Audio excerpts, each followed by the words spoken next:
ساتوی پسرو وینو دا د شهیدانو کور، دا د باتورانو کور، دا د باتورانو کور، دا د باتورانو کور. د کونړ ملي راډیو درنو اوریدونکو سلامونه او نیکې هیلې مې ومنئ.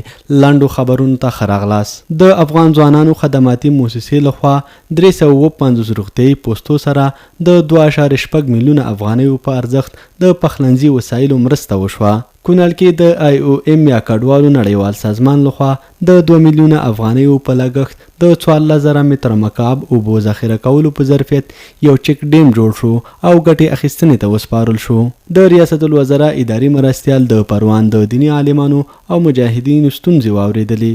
د تخنیکي او مسلکي زده کړو اداري مسؤلینو په افغانستان کې د کډوالو نړیوال سازمان له استازي خان محمد سلطاني سره وکتل. په افغانستان کې د کډوالو نړیوال سازمان استازي په خپلو خبرو کې د حرفوي زده کړو په برخه کې د تخنیکي او مسلکي زده کړو له ادارې سره د همکارۍ ژمنه وکړه.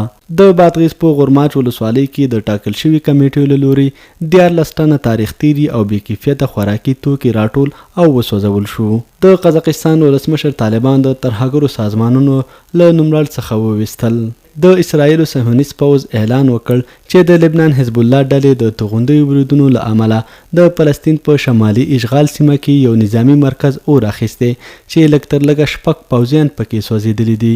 د صهیونیست پوځ وایان خبر ورکړی چې د حماس غورځنګ په بند کې 4 اسرایلي اسیران د دوی په خپلو هوایي او ځمکنیو عملیاتو کې وژل شوي دي.